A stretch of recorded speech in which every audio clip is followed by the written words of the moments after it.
안녕하세요.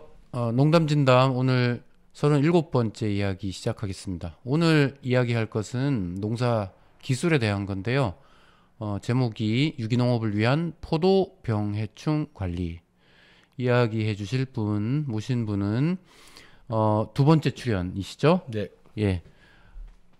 주영직 박사님. 대표님 그냥 예. 그 해담농원 대표로 불러주시면 좋을 것 같아요. 해담농원 대표님이시고요.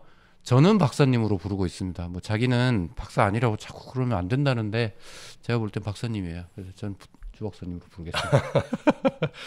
오늘 출연해 주셔서 감사하고요. 네, 감사합니다. 지난번 우리 언제 했었죠? 봄에 한번 토양 관리에 대해서 한 네. 적이 있었어요. 제가 진짜 딱 한 가지 생각이 나는데 유기물. 유기물이 매우 중요하다. 가장 중요하죠. 가장 중요하다. 그래서 유기물만 있으면 뭔가 부족한 거를 얘가 알아서 가서 막아줘. 네, 그렇죠. 예. 무슨 미네랄이 부족해. 또 뭐가 부족해. 뭐 인산이 과잉이야. 뭐 이런 거가 있을 때 이게 그냥 유기물이 부족하면 탈이 나는데 그래도 얘가 있어 주니까 조절을 해주죠. 조절을 해줘. 조절 기능. 컨트롤 타워. 그렇죠. 네. 컨트롤 타워. 그거 아주 제가 딱 기억에 남습니다. 자, 오늘은 특정 작물에 대한 겁니다. 포도에 대해서 해볼 텐데요. 물론 포도지만 뭐 원리는 사실 다른 비슷하죠. 작물이나 뭐 비슷하지 않겠어요. 네. 근데 직접 포도 농사를 지으시니까 네. 아무래도 더 좀 실감나게 얘기할 수가 있겠죠. 네. 그래서 포도의 병해충 관리라는 주제를 가지고 좀 말씀을 나눠보겠습니다. 먼저 뭐 농사는 원래 어땠는지 한번. 올해 1년 차라서 네. 아주 많은 수확을 하진 않았지만 뭐 원하는 정도의 수확은 충분히 거뒀다고 생각을 하고요. 보통 이제 포도나무가 3년 차가 돼야 네.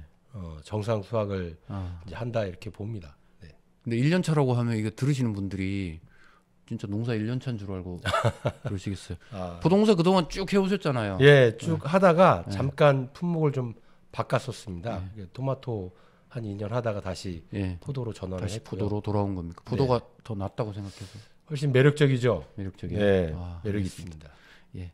그러면 우리 포도 전문 농업인 해담농원. 해담농원 대표님이시고 저에게 영원한 박사님이신 주형직 씨의 강의를 들어보도록 하겠습니다. 준비한 슬라이드가 있으니까요. 슬라이드.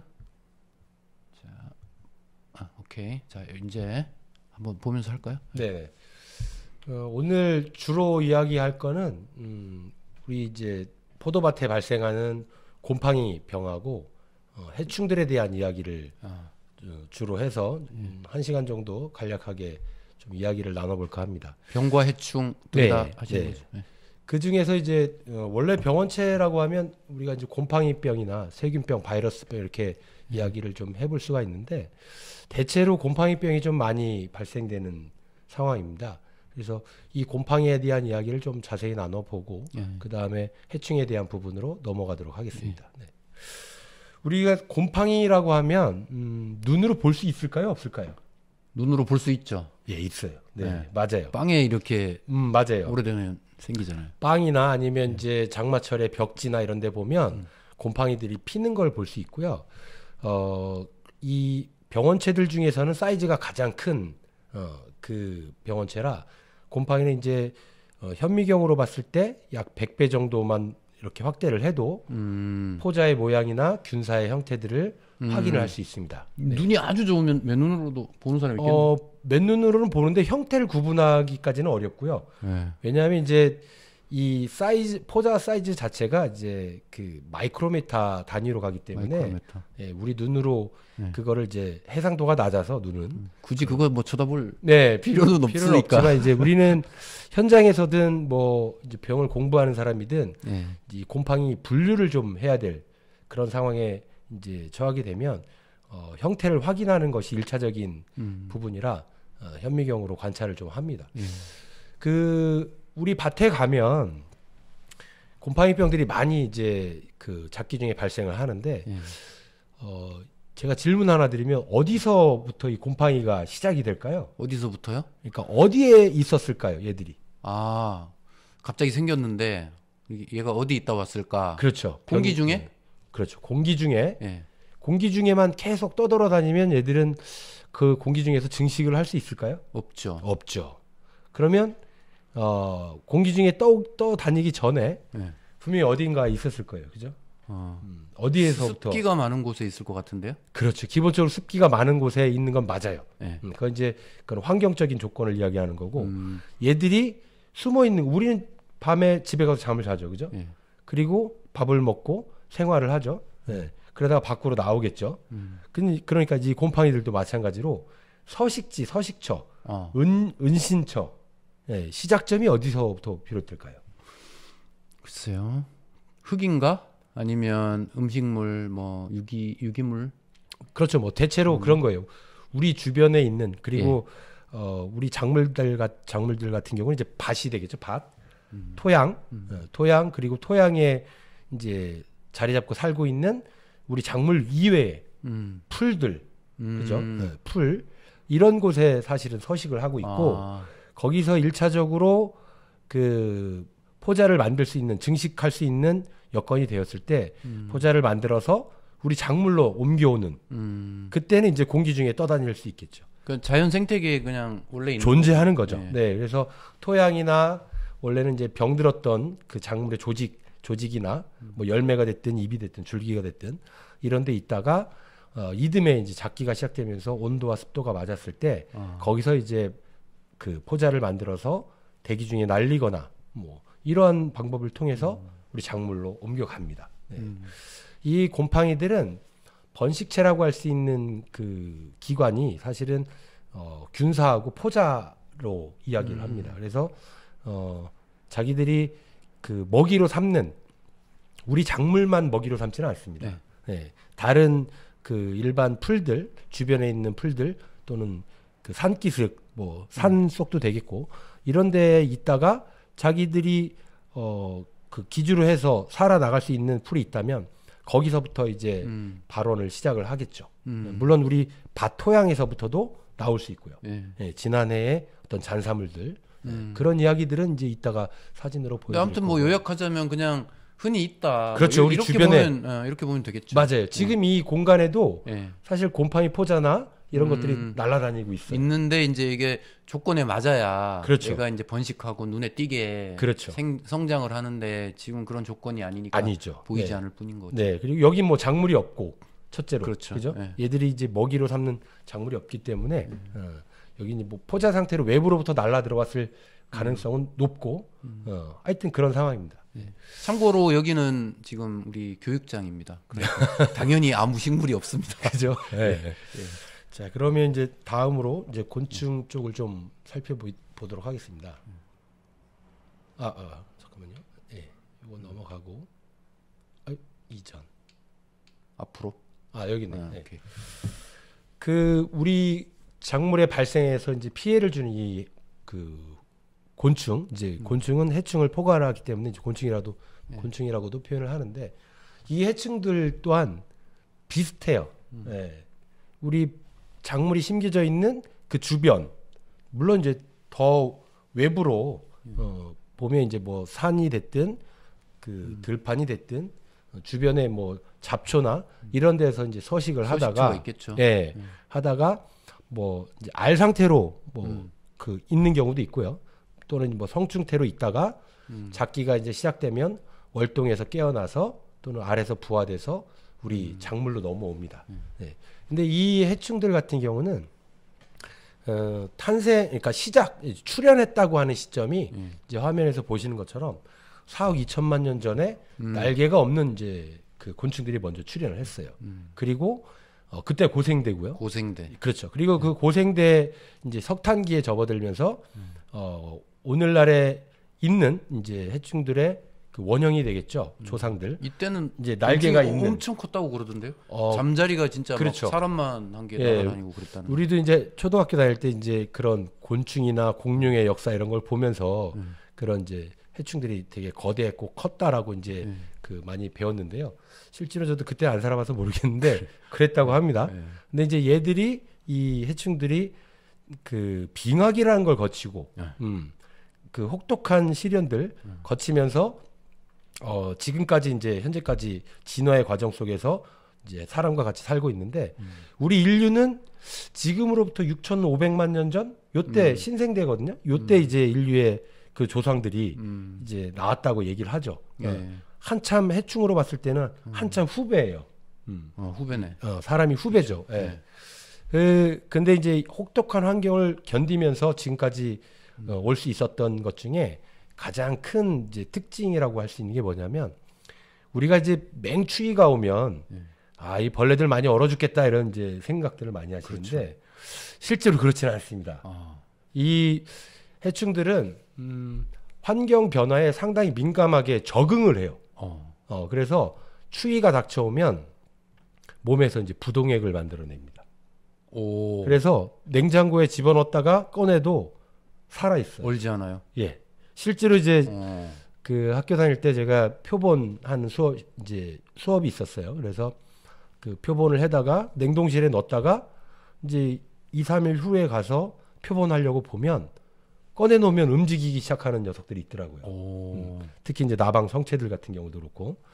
그리고 그 애벌레들 같은 경우도 유충이나 약충 같은 경우도 환경이 갑자기 온도가 떨어지면 바로 얼어 죽거나 하지 않아요. 걔들도 어느 정도까지는 이제 몸에서 부동액이 발생해서 그 추운 시점을 견뎌내는 그러한 특징을 가지고 있습니다. 신기한 놈들이네. 예, 그래서 지금까지 살아온 거고 사람은 옷이나 불이 없으면 그렇죠. 사실 그 겨울을 빙하기를 견딜 수가 없죠. 그리고 그 신생대에 들어서도 한 4번의 빙하기가 있었는데 사람들은 이제 그때는 뭐 동굴이나 이런 데서 살아가면서 이제 견뎌왔겠죠, 그죠? 근데 해충들은 자연 상태 그대로 노출된 상태에서 자기들의 신체적 어떤 화학적 변화를 이제 그 유도를 해서 그렇게 견뎌왔다. 상당히 대단한 그 생물체들이고 우리가 뭐 완벽하게 없앤다 이런 것은 사실 자연 생태계적으로도 많지는 않습니다. 사람이 없어지면 없어질 그렇죠. 이게 곤충이 없어질 것 같지 않네요. 원래 지구상에 먼저 나왔던 이제 우리의 선배고 원래 있었던 그 개체들이었는데 이제 사람의 욕심에 의해서 또는 이제 사람이 살아가기 위해서 이제 작물과 그 작물을 놓고 이제 사투를 벌이는 거죠. 현재 와서. 자, 어쨌든 지금 우리 진드기 진드기 많이 지금 회자되고 있는 진드기도 그렇죠. 곤충의 일종. 아니요, 진드기는 곤충에서 제외되고요. 그래요. 그 이게 그 우리 분류 체계를 보면 그 종속, 과목, 강문, 개라고 표현을 하잖아요. 그래서 이 동물문에는 같이 속해요, 다들. 근데 이제 강으로 와서 곤충 강으로 구분이 되고 응애 강, 거미 강, 아마 진드기도 아마 그런 쪽에서 분류가 되는 거예요. 곤충이 아니군요. 예. 그러니까. 그 제가 그 진드기에 대한 공부는 위생해충 할 때 배우긴 했는데 지금 정확하게 분류 쪽에서는 잘 모르겠어요.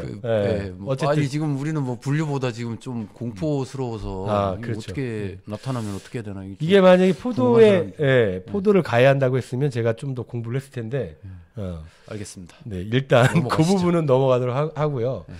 이 곤충이 이제 이 해충이 이제 생활사를 보면 알에서 유충이나 약충, 그 다음에 이제 성충으로 이렇게 그 탈피를 해요. 우리가 그거를 변태한다고 이야기를 하는데 이 중에서 어느 때가 가장 그 환경에 민감하고 취약할까요? 그나마 취약한 것은 제가 볼 때는 유충.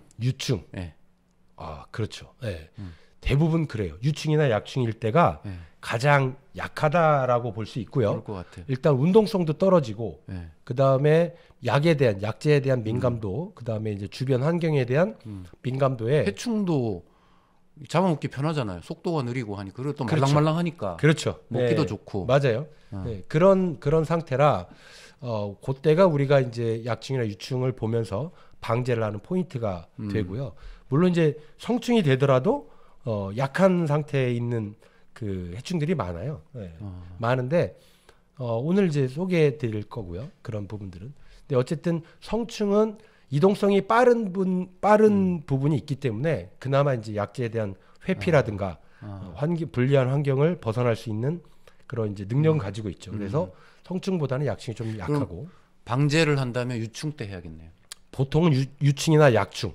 이제 유충이라고 표현한 것은 이제 번데기 과정을 거치는 완전 변태하는 해충들을 이제 해충들의 그 어린 상태를 이제 유충이라고 표현하고요. 기어다니는 요놈들 상태. 그렇죠. 예, 애벌레들이라고 좀 보시면 애벌레. 되고 예.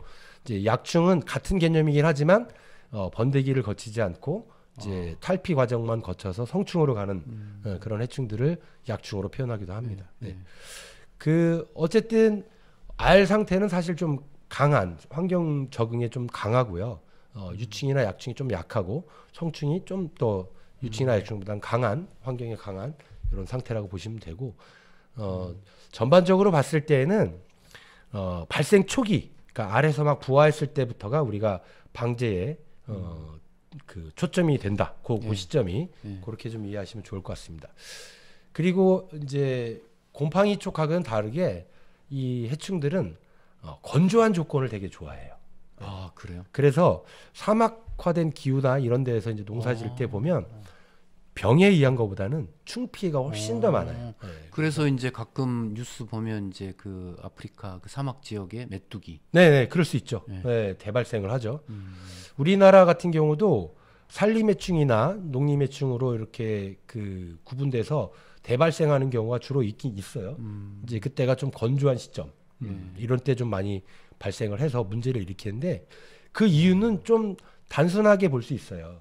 습도가 높아지면 곤충들을 감염해서 죽이는 병원성 곤충 병원성 미생물들이 또 증식을 하는 여건이 되기 때문에 그것도 영향을 좀 많이 준다고 할 수 있습니다. 네. 어쨌든 습도가 낮아서 건조해지는 상황이 되면 해충 발생량이 높아질 수 있다. 이렇게 이해하시면 되고 요런 이제 온습도에 대한 특히 습도에 대한 부분을 가지고서 우리가 이제 병하고 충들이 어떤 식으로 발생하는지를 한번 알아보도록 하겠습니다. 네. 자, 요거는 이제 일단 넘어가고요.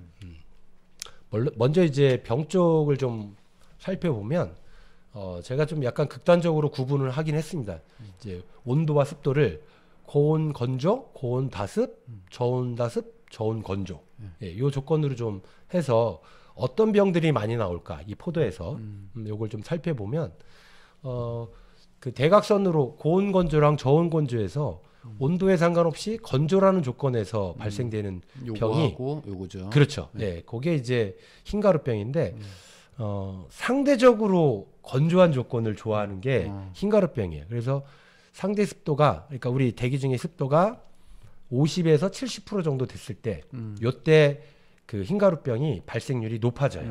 네. 이제 습도로 이야기해서 좀 그렇긴 한데 어쨌든 봄에 한 5월 초중순 그다음에 가을에 9월 한 중하순 정도가 우리나라에서 약간 좀 건조한 시점에 건조한 계절에 그렇죠. 나타난다는 얘기예요. 네네네. 그래서 봄에도 그렇고 가을에도 그렇고 왜 불조심 많이 하잖아요. 네.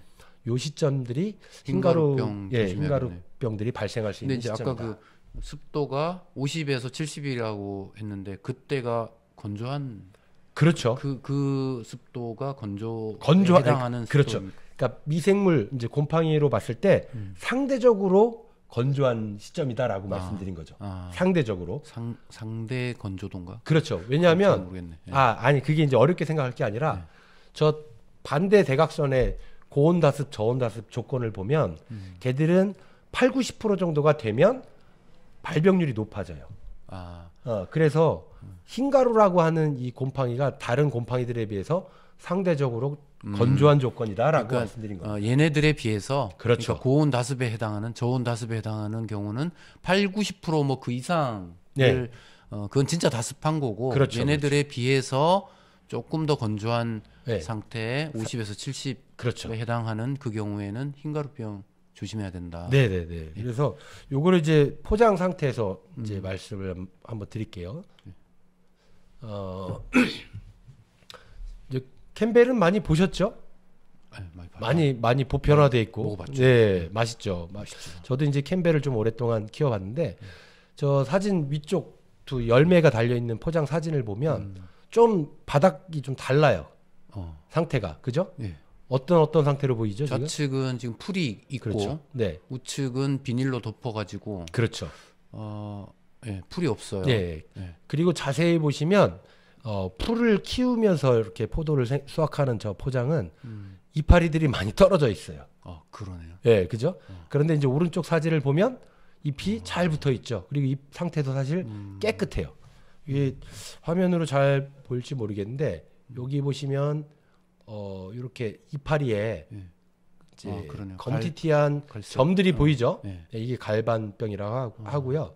이쪽 이제 건조한 쪽을 보면 그나마 좀 깨끗하죠, 그죠? 그러네요. 예, 이게 이제 대표적으로 고온 다습한 시점.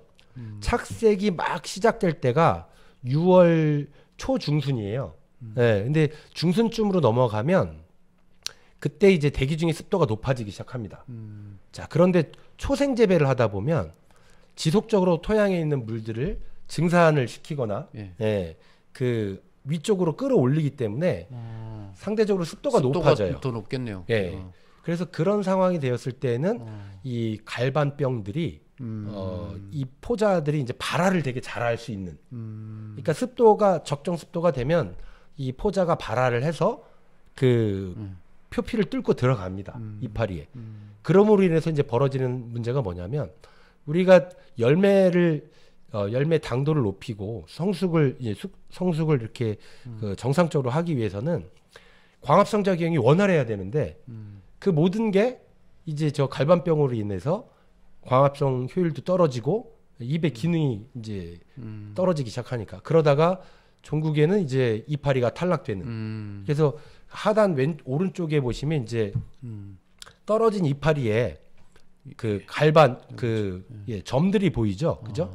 예, 저런 점들이 갈반병들이 이제 포자를 만들어낸. 그리고 물론 잎은 떨어져 있고 이게 만약에 이제 지속적으로 초생을 하게 될 경우에는 바닥에 떨어진 잎이 내년도에 전염원이 되는 거예요. 그렇구나. 예, 로타리를 치고 하더라도 전염원으로서 이듬해 이제 또 6월 달이 되면 포자가 생성이 돼서 날아가서 이제 이렇게 병을 일으키기도 한다. 이런 거죠. 그래서 이 갈반병 같은 경우는 방지하는 방법이 바닥 멀칭. 저 오른쪽 하단에 보시면 이제 이렇게 팬이 설치가 돼 있어요. 그죠? 저 팬은 좀 오래된 팬인데 지금은 이제 좀 최신형으로 좀 바뀌어져 있죠, 다. 그래서 저런 팬을 그 저녁 때 돌려주는 거예요. 저녁 때.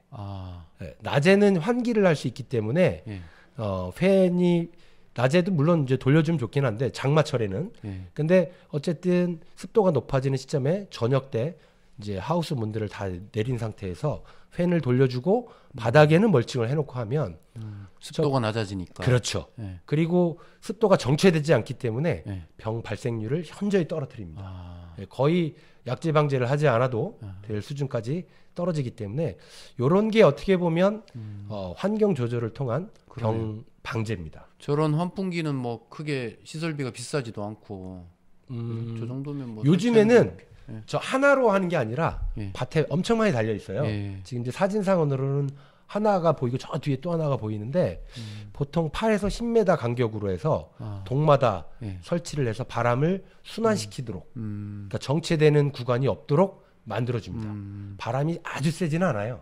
그래서 너무 세도 뭐 그렇죠. 너무 세면 이제 아무튼 기류가 생기도록 만든다는 그렇죠, 거죠. 그렇죠. 이게 너무 세면 이제 포도 이파리에 기계적인 상처를 유발하거나 문제를 야기할 수 있어서 그 높이나 이런 것도 포도 잎에 직접 닿지 않을 간접 바람이 갈 수 있을 정도의 높이로 제한을 해서 설치를 합니다. 그리고 요즘에는 이제 보조 사업을 통해서 지자체에서 많이 지원을 해주기 때문에 비용 부담은 크지 않다 이렇게 볼 수 있습니다. 네. 자, 그 다음으로 한번 또 넘어가. 근데 이제 제가 궁금해지는 게 이게 친환경 농업에서는 풀을 키우는 거. 그렇죠. 초생 재배를 권장하잖아요. 권장하죠. 그러면 그게 병에는 좀 안 좋겠네요. 이게 보면 그렇죠. 이게 사실 물리적 방제인 부분하고 그러니까 이게 환경을 조절하고 물리적으로 이제 병 발생을 없애기 위해서 팬을 틀어서 이렇게 방지한다 그랬잖아요. 그런데 우리 유기농업에서는 과수들은 초생을 해야 돼요. 그죠? 그러니까요. 이게 부딪히죠. 그래서 시기적으로 조절을 하는 거예요. 이쪽 상단 오른쪽에 보시면 지금 사진상에 잘 나와 있지는 않지만 이쪽 바닥은 비닐을 걷어놨어요. 그렇구나. 예, 그래서 열었다 걷었다 하면서 부분적으로 예, 그렇죠. 놓고. 초기에 이제 어, 잿빛 곰팡이가 올 시기에도 전면 멀칭을 했다가 예. 어느 정도 이제 그 시기가 지나서 착과가 잘 되고 하면 열었다가 다시 이제 갈반이 올 시기에 덮거나 또는 수확 끝난 다음에 아예 그 비닐을 다 걷는 이런 방법들을 택하면서 6개월 이상은 초생을 하고 있어요. 그러니까 저는 초생이 없는 게 아니고요. 아, 그럼요. 하는데 이제 그 병이 발생할 시점만 그 시기에는 이제 멀칭 덮어놓고 그렇죠. 이제 습도 조절하고 네, 그런 네, 식으로 방제를 한다는 거죠. 그래서 이게 부분 멀칭하는 방법이 있고요. 그다음에 전면 멀칭하는 방법이 있는데 어쨌든 우리가 풀은 전체적으로 풀을 키우는 것은 6개월 이상 키웁니다. 6개월 이상을 예. 키운다. 우리가 윤작의 개념에서 보면 예. 윤작으로 들어가는 작물들이 보통은 3개월이에요. 그죠? 그렇죠. 예. 근데 우리는 이제 비닐을 이용해서 열었다 덮었다 하지만 어쨌든 6개월 이상은 초생을 하기 때문에 예. 유기농업의 원칙에 어긋나지 않는다라고 예. 판단을 하는 거죠. 이제 기준이 그렇게 돼 있다 보니까 그렇죠. 초생을 또 하지 않을 수는 없고 예, 맞아요. 인증을 받으려면 이제 초생을 또 보여줘야 되니까 그렇죠. 했다는 사실을. 예. 근데 이제 만약에 인증을 안 받는다고 하면 그냥 멀칭을 계속 해놓고 있어도 되는 거 아니에요? 그렇죠. 근데 수확 시점이 되면 예. 수확할 때가 되면 그때는 다 벗기는 게 맞아요. 왜냐하면 수확할 이제 때는 뿌리가 예. 호흡을 해야 돼요. 아, 이 뿌리가 잔뿌리들이 예. 비닐을 계속 덮어놓으면 위로 올라와요. 아, 그러면 이제 겨울에 겨울을 날 때 예. 문제가 생기고 예. 하기 이제 때문에 표토에 너무 가까우니까 이제 그렇죠. 예, 냉해를 입겠네요. 그래서 우리가 아. 이제 수확기가 되면 벗기지 말라고 해도 벗겨서 초생을 합니다. 아, 예. 예. 그것도 중요하네요. 네네네. 그게 이제 그 포도 하시는 분들은 기본적으로 가져가고 있는 생각들이 있죠. 그렇게. 예. 예. 자, 그 다음에 이제 또 흰가루병을 한번 살펴보면 아까 여기 이제 상대적으로 건조한 50에서 70% 정도 습도에서 발생을 잘한다고 했는데요. 제가 농사 짓고 있는 밭입니다. 아, 밭에 보면 오른쪽에는 풀들이 보이죠. 오른쪽이요? 예, 오른쪽 상단 하단. 여기. 그렇죠. 예. 네네네. 얘네들이 풀이죠, 뭐. 네, 그 위에 있는 풀 이름이 뭔지 아세요? 위에 있는 거요? 네, 잘 모르겠는데요. 가막사리. 가막살이. 보면 알아요. 이 옛날 도깨비 풀이라고 해서 우리 국민학교 다닐 때, 아니, 그 초등학교죠. 예, 국민학교 다녔습니다. 국민학교 다닐 때 이렇게 그걸 꺾어가지고 네. 그거를 딱 애들 등에다 던지면 딱 꽂혀요. 아, 뭔지 알아요. 도깨비 풀이라고 하는. 네. 예. 네. 근데 얘들이 이름이 이제 가막살이고요. 우리 하우스 안에도 있고 바깥에도 있어요. 근데 이 풀하고 그 밑에 보시면 저게 이제 괭이밥이라고. 네, 맞아요. 괭이밥. 엄청나게 많아요. 밭에. 근데 이제 초생을 하다 보니까 저는 이제 반초생을 하거든요.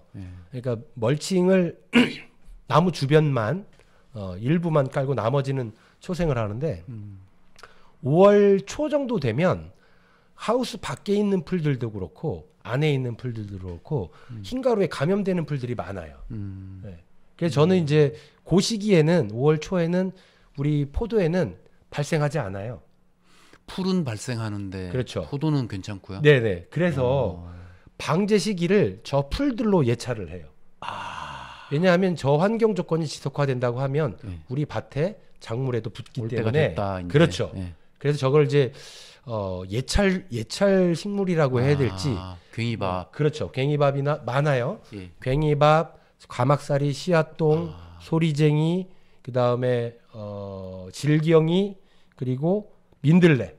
네, 요 정도까지 우리 주변에 있는 저는 잡초라고 하고 싶지 않아요. 그냥 예. 우리 사냐초들, 들풀들이에요. 근데 이 풀들한테서 흰가루가 발생하면 아 이거 우리 밭에도 올 수 있는 환경이 되었구나라고 판단하고 예방을 하기 시작합니다. 예. 예, 그래서 오른쪽에 제가 맨 오른쪽에 적어놓긴 했는데 이제 보르도액으로 예전에는 방제를 많이 했었어요. 예. 이제 예방 사실 저걸 보르도액은 이제 예방이고요.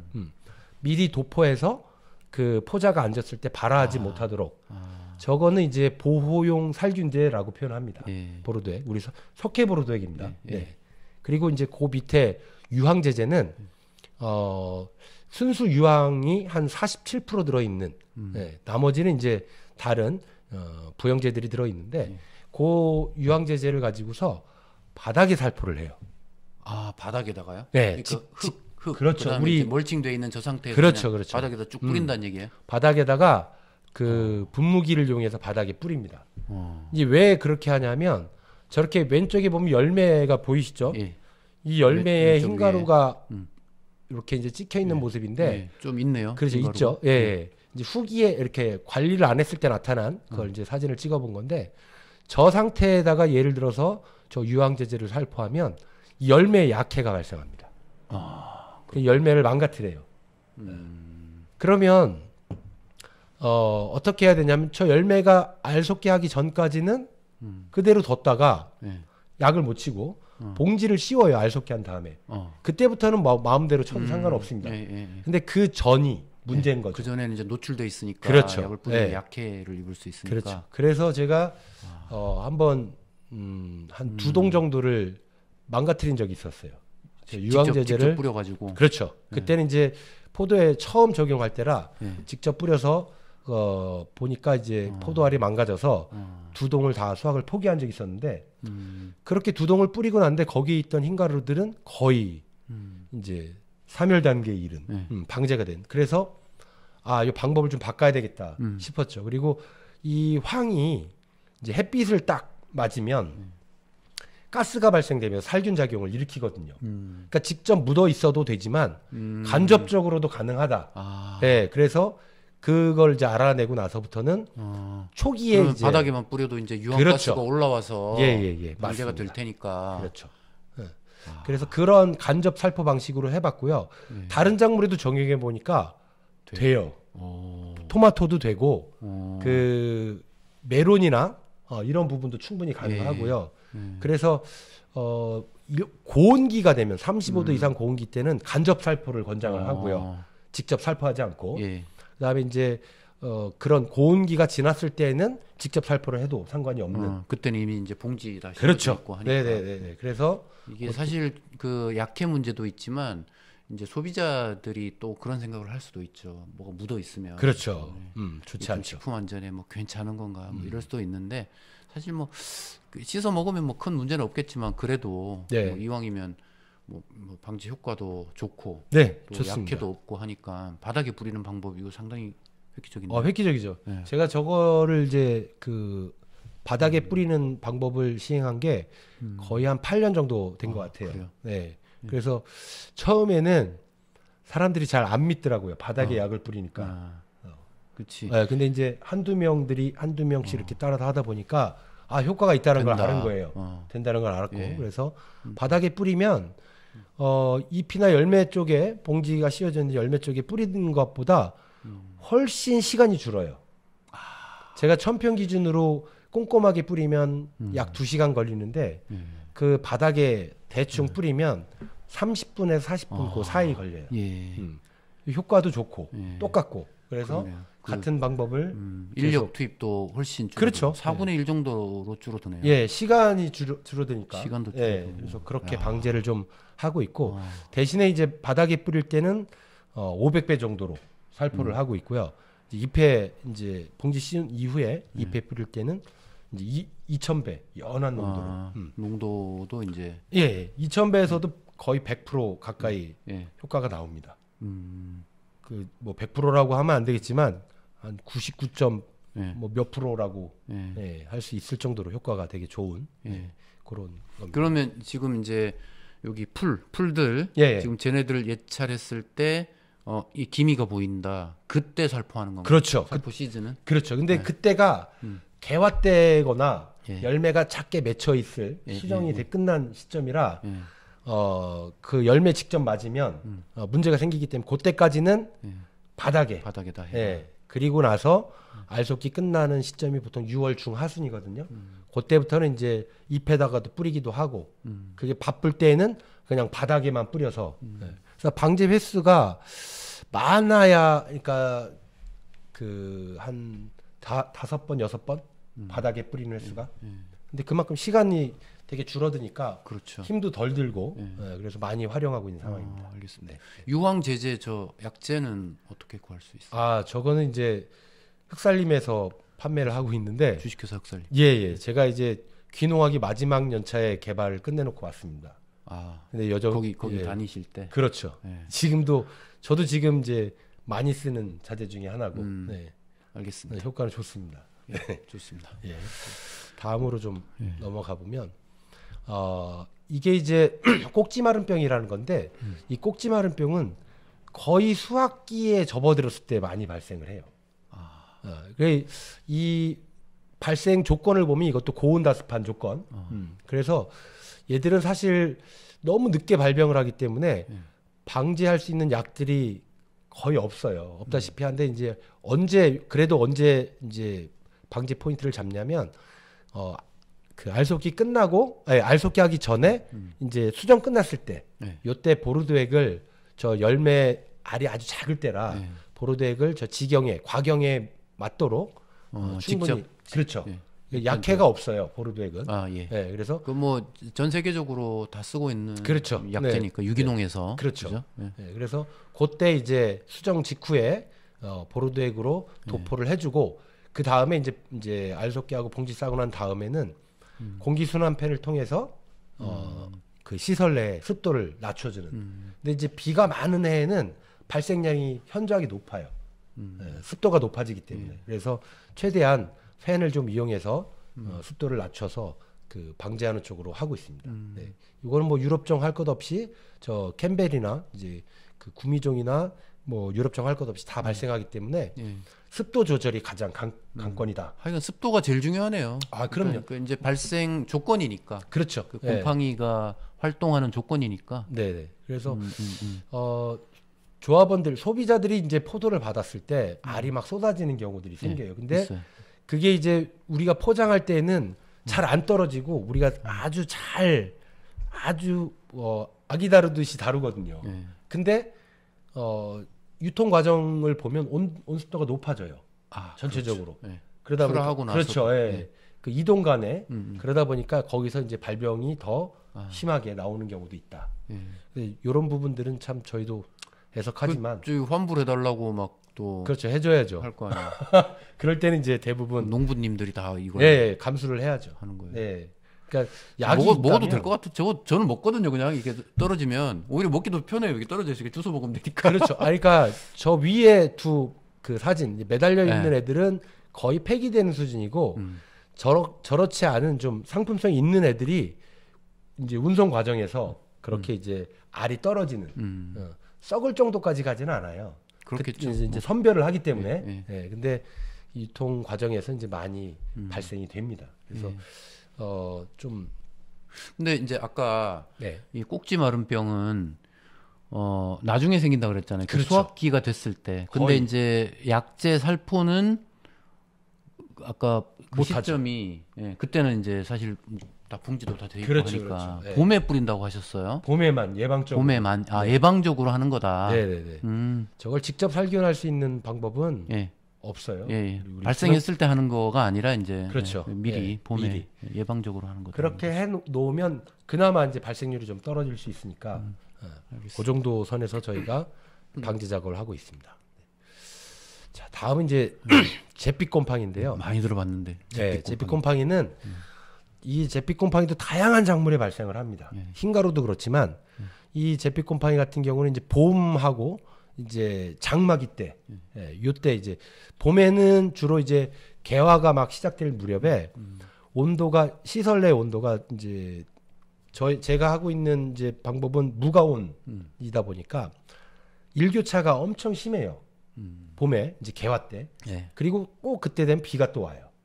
4월 중순 요때 꼭 개화하면서 비가 오기 때문에 요때가 저온 다습한 시점이 되면 이 잿빛곰팡이 포자들이 저 그 개화하는 꽃에 있다가 이 열매들이 수정되기도 전에 다 감염을 시켜서 알이 쏟아져요. 물론 이제 알이 쏟아지는 것을 그 화진 현상이다라고도 이야기하는 분들이 있는데 그건 이제 생육이 너무 셀 때, 세력이 너무 셀 때도 쏟지만 보통 저 사진에 보이는 것처럼 검검하게 이렇게 이제 열매들이 검게 보이는 애들이 많이 보일 거예요. 얘들이 이제 잿빛곰팡이에 감염돼서 쏟아지는. 그러면 이제 아예 수확량이 없는 거죠. 그리고 오른쪽에 보시는 사진은 저건 이제 시드레스 품종인데요. 이 오른쪽에 있는 애들은 이제 수확기가 다 될 무렵에 열과가 발생해서 열과 난 부분에 당분이 많다 보니까 순식간에 저렇게 이제 곰팡이 포자들이 비덥습니다. 네. 근데 저거는 이제 물 관리를 통해서 관수 관리를 통해서 열과를 예방만 하면 예. 제피 곰팡이 발생률을 낮출 수 있는데 물을 덜 준다는 얘기죠? 아니죠. 조금씩 자주. 조금씩 자주. 예, 이게 과건 과습이 유도되지 않도록. 그러니까 그 일시적으로 과습했다가 일시적으로 건조했다가 하다 보면 열과가 발생을 해요. 그래서 물을 꾸준히 소량을 넣어주는 계속 그 상태가 이제 너무 이렇게 변화폭이 크지 않게 그렇죠. 만든다는 네. 얘기죠. 그렇게 해야 열과 발생률이 줄어들거든요. 그런 방식으로 해서 여름철에는 그러니까 그 수확기 전으로 해서 그 관리를 하고요. 왼쪽에 이제 개화 때 발생되는 흰가루병 같은 경우, 아니 제피곰팡이 같은 경우는 똑같아요. 우리 그 공기 순환 팬을 밤에 돌려주는 거예요. 이 왜 그렇게 해야 되냐면 이제 습이 정체되면 습도가 한 80%, 뭐 85%막 이렇게 올라갈 때 곰팡이 포자들은 발화를 시작을 해요. 그런데 그거를 그 팬을 통해서 공기를 순환시켜주면 건조한 조건이 유도가 돼요. 습도는 높은데 그 표면이나 곰팡이 주변에 정체되는 습이 없기 때문에 발화할 수 있는 여건이 만들어지지 않는 거예요. 그러니까 쉽게 이야기를 하면 우리 장마철에 빨래를 빨아서 그 실내에다가 건조대에 올려놓으면 빨래가 잘 안 마르죠. 냄새나고. 예. 그때 선풍기를 틀어주면 마르는 속도가 2배 이상 빨라져요. 네. 왜냐하면 건조가 유지가 되거든요. 유도가 되거든요. 그래서 그런 방법에 의해서 이제 저런 팬들을 활용을 하는 거죠. 그러니까 밤에 새벽에 돌려주고 아침에 와서 환기시키고 끄고 이런 작업들이 필요합니다. 네.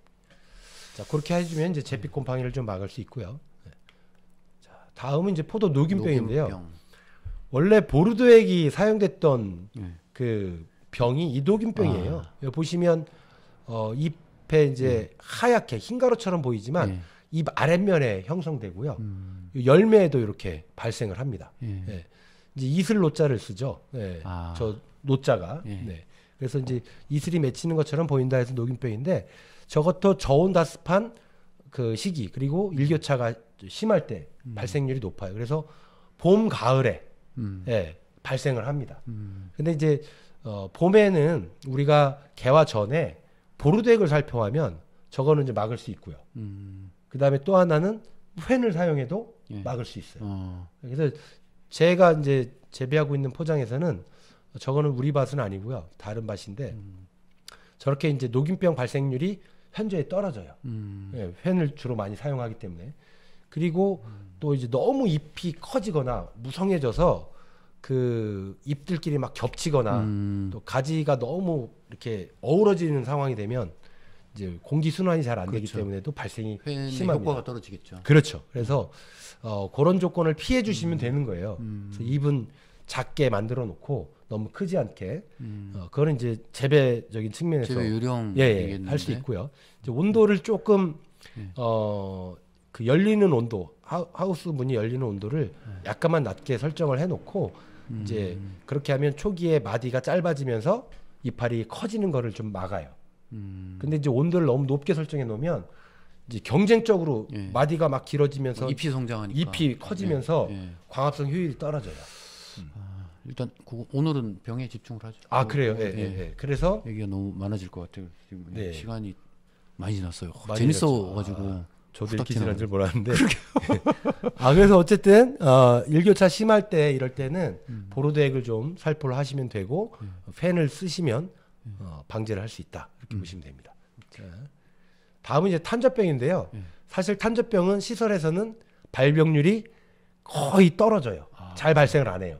왜 그러냐면 고온 다습 조건인데 발생 조건이 이제 저 중에 한 가지만 없애도 사실 발생이 안 돼요. 고온이 아니거나 다습이 아니면 그렇죠. 탄저병은 안 된다는 거죠. 근데 하우스는 대체로 건조한 조건들이 주로 많이 충족이 돼요. 그래서 발생률이 많이 떨어지고요. 이제 올해 같은 경우 비가 많이 왔었기 때문에 발생은 되긴 했지만 피해로 갈 정도는 아니었다. 그러니까 전체 뭐 예를 들어 한 5,000송이 중에 뭐 한 20송이 정도가 한 알씩 정도 그 박혀 정도는 있는. 예. 예, 그런 거는 뭐 예. 떼버리면 되니까 그래서 큰 문제가 아니다. 시설에서는 문제되지 않는다 이렇게 보시면 됩니다. 자, 다음은 이제 해충인데요. 해충은 이제 몇 가지 중요한 것만 짚고 넘어갈게요. 예. 예. 이 진딧물이 이제 초기에 발생을 합니다. 그러면 요때는 추출물 중에 이제 고삼 추출물이 있어요. 예. 얘들은 약해 유발을 좀 덜합니다. 아, 그래서 열매가 있는데 직접 살포를 직접 하되 살포해도 괜찮다. 그렇죠. 근데 이제 네. 너무 농도를 진하게 하면 안 될 것 같고요. 그래서 농도 예. 보통 뭐 얼마 정도로? 보통 500배 정도. 500. 네, 네. 그 정도로 해서 한두 차례 살포를 하면 거의 방제가 되는 네, 그런 사례. 발생했을 때 뿌려도 효과가 그렇죠. 있어요. 얘들은 아, 발생했을 때 예, 직접 맞아야 이제 살충이 아. 되기 때문에 보시는 사진처럼 이렇게 발생 이제 통통하죠. 진딧물들이 근데 나중에 이제 고사를 처리하고 나서 한 3일 지나면 확 줄었네요. 예, 말라 비틀어지는. 그렇군요. 예, 그래서 직접 살포해서 죽일 수 있다, 잡을 수 있다 이렇게 보시면 되고요. 자, 그 다음에 이제 매미충류들인데 이 매미충류들은 보시는 것처럼 여기 이파리에 이렇게 흡집을 해서 엽록소들을 다 파괴시켜요. 너무 많아지면 광합성 효율이 떨어져서 숙기가 지연되는데 요것 역시 이제 이렇게 고삼 추출물로 활용하시면 거의 이제 방제가 깨끗하게 될 수 있다 이렇게 보시면 되고. 자, 그다음에 나방류 중에 박각시 나방이라고 있어요. 엄청 거대한 나방 유충에 속하는데요. 얘들은 이제 BT제로는 좀 힘들어요. BT제 단용으로는. 그래서 여기에는 이제 고삼 추출액에 정약류가 첨가된 제품들이 있어요. 요거를 혼합해서 살포를 하게 되면 거의 그냥 하루 사이에 요거는 요 왼쪽은 살포한 지 몇 시간 지나지 않은 거예요. 예. 매달려서 죽은 거예요, 이게. 예. 그리고 요거는 살포한 지 한 일주일 정도. 얘들 이제 이미 죽어서 그 시체같이 시체가 매달려 마르고 있는. 있죠. 예. 네. 근데 기존에는 방제할 수 있는 약제가 없었는데 예. 최근에 이제 이런 그 정약류가 첨가된 첨가된 게 예, 이제 그거를 이제 업그레이드 된 게 나왔군요. 그렇죠. 고삼 추출액 중에서. 요 고삼 추출액의 정약류가 첨가됨으로 인해서 이제 방제가 어려웠던 흰불나방, 아, 예, 저 박각시나방도 방제가 어려웠었어요. 예. 같이 아주 잘 잡힙니다. 저 미국 흰불나방은 다범성이에요. 그러니까 복숭아, 뭐 감, 포도, 그다음에 일반 다른 식물들까지 다 가해를 하는데 아주 효과적으로 방제할 제품은 수가 어떻게 구할 수 있어요? 고삼 추출액. 저거 정약류 역시 이제 흑살림에서 이제 판매하고 있는 자재입니다. 알겠습니다. 예, 그렇게 보시면 되고 흑살림은 네이버에 검색하시면 나오죠. 네. 나옵니다. 자, 그리고 이제 요게 응애 피해인데요. 응애 피해도 사실 만만치 않아요. 근데 이제 최근에 와서 우리가 유제 타입, 기름 성분이 많은 자재들을 사용하다 보니까 응애들은 이제 그 유제 타입에 되게 약하거든요. 아, 그래서 많은 부분 발생률이 떨어져 있어요. 예. 근데 어쨌든 저 녀석들도 토양으로부터 발생해서 포도를 타고 올라가서 열매나 잎에 피해를 주더라. 근데 이제 초기에 유제 성분들을 많이 사용을 하거든요. 예. 이제 다른 해충 방지하기 위해서 그때 덩달아 예, 주는 덩달아 잡힙니다. 그래서 약재를 보면 데리스 추출물이 아주 효과적이에요. 예, 요 데리스 추출물. 데리스도 어떤 식물의 일종. 그렇죠. 식물 이름이에요, 데리스가. 그 안에 들어있는 이제 성분이 로테논이라고 하는 성분인데, 예. 요게 이제 아주 살충 효과가 다범성이고 아주 좋습니다. 그래서 응애에도 효과적이고 진딧물에도 효과적인데 대신에 이제 열매에 직접 살포하면 약해가 발생합니다. 아까 정약류가 들어있는 예. 그 고삼도 열매에 직접 살포하면 약해가 있어요. 그래서 그 개화 전까지 예. 사용을 하고 개화 이제 봉지산 이후에 살포해서 방제하는 쪽으로 가시면 많은 피해들을 줄일 수가 있죠. 예. 네. 자, 이제 거의 다 와가는데요. 이 포도에서 가장 골칫덩어리 깍지벌레. 왼쪽에 이제 위에 상단 두 개는 공깍지벌레라고 해서 이렇게 이제 삿간 모양처럼 되어 있는 깍지벌레가 있어요. 이렇게 표면에 이파리 표면이나 열매에 붙어서 흡집을 하는 그런 깍지벌레들이 있고요. 얘들도 피해가 좀 올해는 좀 심하게 나왔었고, 근데 뭐 약재가 있으니까 방제가 충분히 됐던 애들이고, 그 밑에 보시면 이제 이게 가루깍지벌레 암컷인데 겨울에 요즘에는 이제 이렇게 숲이에 숨어 있다가 이제 산란을 해요. 이 안에서. 그리고 이제 지금 이제 손으로 이렇게 살짝 그렇죠. 이렇게 들어 올린 상태죠. 그렇죠. 그 그렇죠. 속에 이제 숨어 있었단 얘기죠. 네네네. 네. 요 왼쪽에 보이는 건 알이고요. 요게 이제 알을 막 두서없이 막 뭉태기로 산란을 합니다. 그래서 이제 그렇게 되면 봄에 6월 초나 5월 말 6월 초쯤에 이제 그 일화기 약충이라고 하는데 이제 부화해가지고 포도 가지로 올라갑니다. 그때는 이제 연한 가지가 나올 텐데 그때 붙어서 흡집하다가 나중에 봉지를 싸고 나면 오른쪽 보시는 것처럼 포도 송이 안으로 가가지고 가해를 해요. 버려야 됩니다. 가공도 안 돼요. 그래서 이 방제 방법이 뭐냐면 이게 이제 제가 예전에 유럽종 할 때 그 방제했던 모습인데 이 뭐처럼 보이세요 이거? 뭐 이렇게 쏘는 분사기? 그렇죠. 우리 세차장 가면 있는 고압 분사기. 고압 분사기. 그걸로 껍질을 다 벗겨요. 그렇게 해서 이제 숨어 있으니까. 그렇죠. 예. 그렇게 하고 나서 그 벗겨진 껍데기들을 다 모아가지고 예전엔 소각을 했는데 지금은 이제 땅에 매립을 해야 되는 불 내면 그렇죠, 안 되니까 이제, 네. 그렇죠. 그렇게 방제를 하면 제가 해보니까 약 한 90% 이상 방제가 됩니다. 그래요. 네, 근데 이제 사실 뭐 물리적 방제네요. 그렇죠. 이거 물리적 방제. 네. 한 3년에 한 번 이 정도는 해주면 효과가 확실히 좋습니다. 껍질 벗겨내면 나무에는 해가 없나요? 네, 이제 너무 심하게 벗겨서 물관이 상할 정도만 아니면 그 정상적으로 생육하는데 문제는 없습니다. 네. 자, 그 다음이 이제 거의 마지막인 것 같은데요. 이게 총체벌레 피해인데요. 총체벌레 같은 경우는 토양에서 비롯돼서 올라와요. 이게 미숙퇴비나 이런 것들을 많이 사용했을 때 발생하는데 제가 올해 처음 이 총체벌레 피해를 봤었어요. 어린 잎에서 이제 발생도 많이 하고 해서 이제 여러 가지 방제법들을 좀 사용해봤는데 가장 효과적인 게 이제 고삼 추출물, 이 정약류 들어있는 거예요. 예. 네.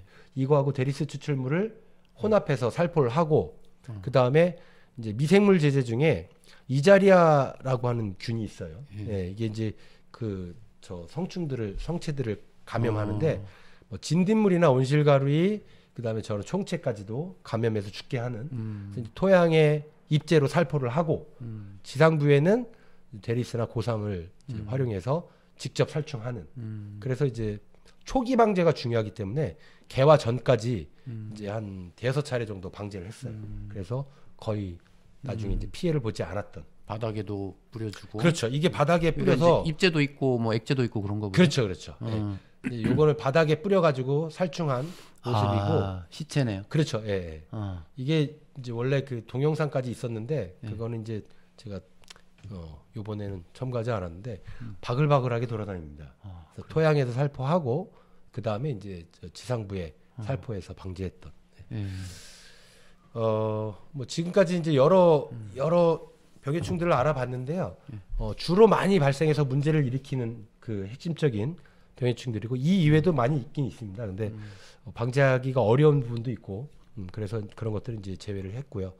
어쨌든 마무리를 해보면 첫째가 환경관리다. 팻만 잘 운영을 해도 여러 병들을 좀 막을 수 있다. 네. 그 다음에 영농일지를 꼭 확인해서 언제 얘들이 전년도에 발생했는지 그 방제 시점을 잡기 위해서 영농일지를 보고 예찰을 또 해야 된다. 네, 그게 되게 중요하고요. 그 다음에 약해. 병이나 충을 잡기 위해서 친환경자재들이 효율이 없다고 생각하는 분들이 진하게 쓰는 경향이 있는데 그랬다가 약해를 많이 봅니다. 그래서 희석 배수는 정해진 대로 하되 그 온도 조건에 따라서 살포 부위가 달라질 수 있는 거죠. 열매가 있을 때는 가급적 피하고. 네, 그렇게 해서 방제를 좀 해주시면 될 것 같고요. 그다음에 이제 약제 처리하는 간격은 저기 3일 간격으로 2번, 5일 간격으로 2번, 7일 간격으로 2번 이런 식으로 늘려나가라는 얘기예요. 초기 방제는 확실하게 조금 더 빈도가 그렇죠. 작게 네. 치고 그러다가 이제 좀 성장하면 이제 조금 그렇죠. 튼튼해질 테니까 네. 조금 간격을 넓혀도 되겠다. 그렇죠. 밀도가 낮아지기 때문에 이제 점점 이제 방제 기간을 좀 길게. 이게 날짜 3일 3번 3일 간격으로 2번이에요. 3일 간격으로 두 번, 그렇죠. 5일 간격으로 두 번, 번. 7일 간격으로 두 번, 10일 간격으로 두 번. 그러니까 점차 늘려라. 이제 제가 예. 좀 표현 방법은 다시 좀 바꿔보려고 하는데 예. 예, 어쨌든 초기 방제를 좀 집중적으로 한 예. 2회 정도는 해야 된다라는 얘기예요. 네. 자, 그리고 가급적이면 우리 친환경 제재들은 접촉독에 의한 또는 식독에 의한 그 살충 효과가 있기 때문에 예. 예, 아주 흠뻑 맞도록 네, 그렇게 살포하는 게 맞고요. 그 다음에 이제 유제가 많이 섞여 있는 기름이 많은 제품들은 열매는 가급적이면 살포를 하지 않는 게 예. 예, 좋겠다. 예. 이렇게 요약해서 이게 말씀드리겠습니다. 요약입니까? 네. 알겠습니다. 아, 저도 되게 재밌게 들었는데요.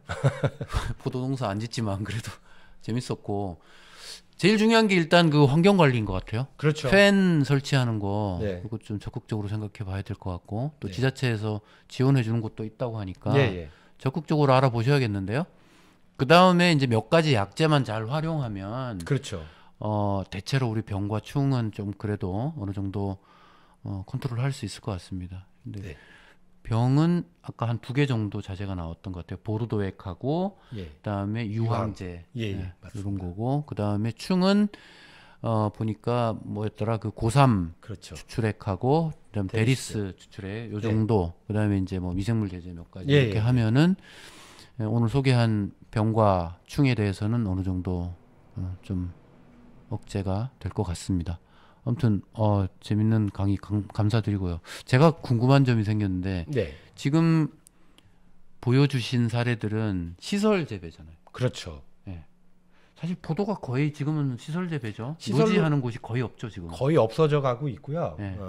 아주 오래전에 만들어놨던 간이비가림으로 예, 해서 가고 있는데 거기에서도 방제 방법은 비슷해요. 비슷해요. 네네. 큰 차이는 없다고 봅니다. 예. 근데 이제 거기서는 회 같은 거는 효과가 좀 없겠다, 그죠? 저는 그런 데다가도 설치해도 된다고 생각을 합니다. 예. 어쨌든 공기의 흐름은 만들어지는 그렇죠. 거니까. 예. 그리고 팬이 그런 병에 대한 부분도 있지만 봄 가을에 이제 늦설이나 이른 서리들 피해도 막아줍니다. 예. 그렇군요. 예. 그게 되게 그래서 정체돼 필요하다. 있으면 서리 피해가 좀 그렇죠. 심하죠. 아주 심하죠. 네, 그래서 예. 팬이 여러 가지로 효용성이 있다 이렇게 예. 볼 수 있습니다. 예, 알겠습니다. 오늘 재밌는 포도의 병해충 방제에 관해서 우리 주영직 박사님 아이, 모시고 아닙니다. 재밌게 들어봤습니다. 오늘 이걸로 마치겠습니다. 예. 고맙습니다. 고맙습니다. 예.